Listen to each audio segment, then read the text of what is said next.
Hi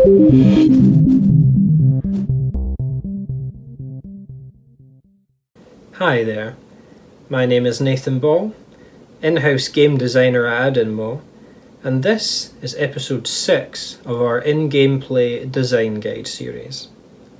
Last time, we wrapped up our technical tips, looking at how you can take advantage of static screens in your game to generate a large number of consistent impressions.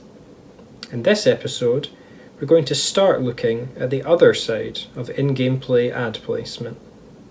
As we said at the start of this series, placing in-gameplay ads is both an art and a science, and requires that you consider both the technical and artistic implications of your placements in order to get the most out of them. With that in mind, and with the technical tips now finished, we'll start looking at some artistic tips. First up is perhaps the most important tip of all. Consider your game world. This tip is at the heart of what makes in-gameplay advertising different from traditional mobile games advertising. The idea is to build ads into your game in such a way that they blend in naturally and don't disrupt the player's experience. In order to achieve this, you must first consider the world in which your game takes place. Think about the physical location and the time period, and then think about where it would make sense for ads to appear in that world. This will naturally vary from game to game.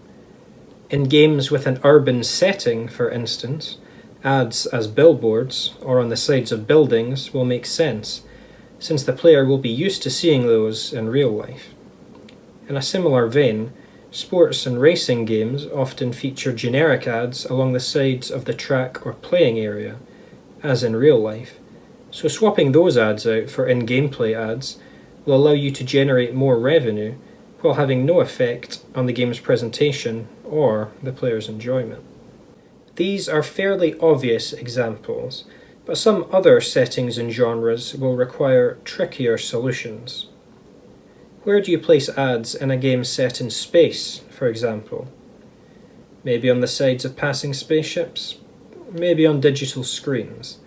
It all comes down to your individual game and where ads make sense for you and your players. It's a good idea to build your ad placements into the playtesting cycles for your game and have your testers feed back on how they look. Then iterate on them if they find them distracting or out of place. In summary, whenever you're placing an ad, make sure it makes sense. And that's all for this episode of In-Gameplay Design Guide. Join us next time for another artistic tip. I hope you've enjoyed this episode. If you have, please give it a like and subscribe to our channel for more in-gameplay advertising content. I've been Nathan Ball. Thanks for watching, and I hope to see you again soon.